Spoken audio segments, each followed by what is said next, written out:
Hello, and welcome to another edition of Rebecca Reads. Sleeping Ludwig is I'm not here. sleeping. Pete is here, and I'm going to read again from The Tower of Pooh and the Tale of Piglet by Benjamin Hoff. And this extract is about instincts. Why does a chicken do what it does? You don't know? Chicken. Neither do we. Neither does anyone else. Science likes to strut around and act smart by putting its labels on everything. But if you look at them closely, you'll see that they don't really say much. Genes, DNA, just scratching the surface. Instinct, you know what that means. Why do birds fly south for the winter? Instinct, says science. It means we don't know. The important thing is we don't really need to know. We don't need to imitate nearsighted science, which peers at the world through an electron microscope, looking for answers it will never find and coming up with more questions instead. We don't need to play abstract philosopher, asking unnecessary questions and coming up with meaningless answers. What we need to do is to recognize inner nature and work with things as they are. When we don't, we get into trouble. Pooh and Piglet found this out when they tried to catch a heffalump. What is the heffalump? A heffalump is like it was like an imaginary creature, but a real creature, but imaginary. Like a donkey? How is that? Donkeys are real. Oh, like a ghost. Like a ghost, maybe. I don't know. I can't remember. But anyway. Not really knowing what heffalumps like to eat, Piglet assumed they would be attracted by acorns, and Pooh thought, but first, you remember what a heffalump is, don't you? One day, when Christopher Robin and Winnie the Pooh and Piglet were all talking together, Christopher Robin finished the mouthful he was eating and said carelessly, "I saw a heffalump today, Piglet." "What was it doing?" asked Piglet. "Just lumping around," said Christopher Robin. "I don't think it saw me." "I saw one once," said Piglet. "At least, I think I did," he said. "Only, perhaps it wasn't." "So did I," said Pooh, wondering what a heffalump was. Yeah, you're like Winnie the Pooh. Oh. And you like honey. Yeah, "You don't often see them," said Christopher Robin carelessly. "Not now," said Piglet. "Not at this time of the year," said Pooh. That's what a heffalump is. So Pooh and Piglet decided to capture one. The plan started out well. Pooh's first idea was that they should dig a very deep pit. Very with a capital V, deep with a capital D, pit with a capital P. And then the heffalump would come along and fall into the pit. "Why?" said Piglet. "Why what?" said Pooh. "Why would he fall in?" Pooh rubbed his nose with his paw and said that the heffalump might be walking along, humming a little song and looking up at the sky, wondering if it would rain, so he wouldn't see the very deep pit until he was halfway down, and then it would be too late. Piglet said that this was a very good trap, but supposing it were raining already. Pooh rubbed his nose again and said that he hadn't thought of that. And then he brightened up and said, if it were raining already, the heffalump would be looking up at the sky, wondering if it would clear up. And so he wouldn't see the very deep pit until he was halfway down, and then it would be too late. Piglet said that now that this point had been explained, he thought it was a cunning trap. Cunning with a capital C, trap with a capital T. Pooh was very proud when he heard this, and he felt that the Heffalump was as good as caught already. But there was just one other thing which had to be thought about, and it was this. Where should they dig the very deep pit? Piglet said the best place would be somewhere where a Heffalump was, just before he fell into it, only about a foot further on. But then he would see us digging it, said Pooh. Not if he was looking at the sky.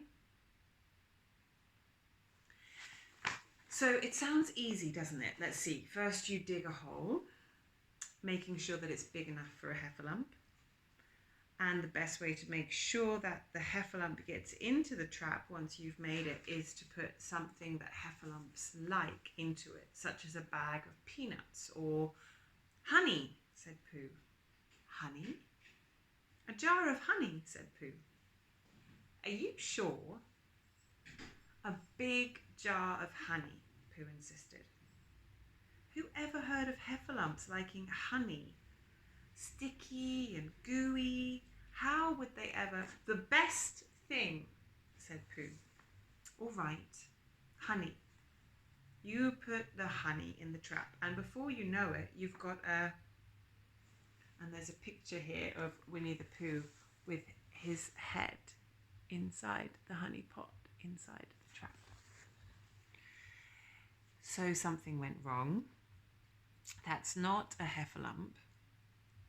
But what is it?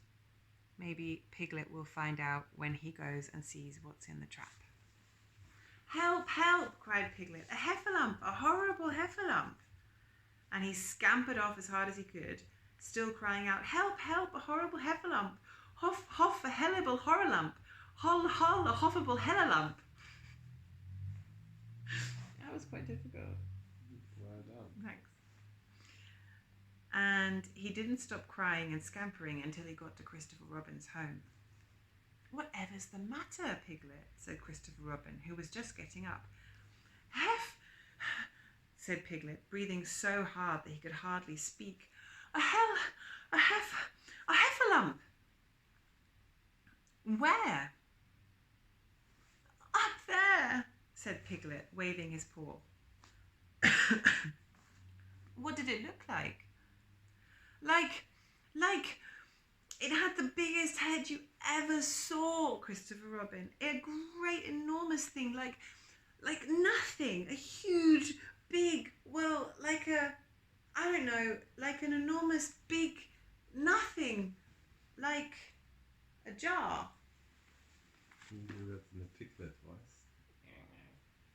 The Piglet voice? That was my Piglet voice. So the honey wasn't such a good thing to use. We didn't think that it really matched the nature of Heffalumps somehow. Now we know the principle. Oh, this is a bit confusing. Oh, it's you, Pooh. Muffle, waffle, cobblestone pie, muffle, waffle. I beg your pardon? Tell them about cobblestone pie. What it means, Pooh whispered a little more clearly. I just did, I said. I mean, tell him what it stands for, said Pooh expectantly. Oh, of course. Thank you, Pooh. Pooh wants us to know that the words cobblestone pie are a way of saying inner nature. So by substituting that term for the last line in each verse of the song, we get ask me a riddle and I reply. And it used to be cobblestone pie, but it would be inner nature now. I'm a bit lost. And then it goes, cobblestone pie sounds better, said Pooh. Well, how about this, Pooh? Ask me a riddle and I reply, things are as they are. Better, but it still doesn't rhyme. All right, how's this? Ask me a riddle and I reply, cottlestone, cottlestone, cottlestone pie. Just right, said Pooh. Now that we know the principle, we can look at all of its applications. As we have likely recognized by now, no two snowflakes, trees, or animals are alike. No two people are the same either. Everything has its own inner nature. Unlike other forms of life, though, people are easily led away from what's right for them because people have a brain, and the brain can be fooled. Inner nature, when relied on, cannot be fooled. But many people do not look at it or listen to it, and consequently do not understand themselves very much. Having little understanding of themselves, they have little respect for themselves, and are therefore easily influenced by others.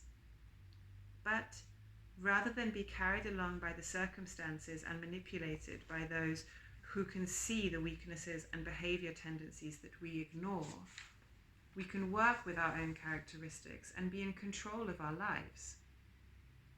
The way of self-reliance starts with recognizing who we are and what we've got to work with, and what works best for us.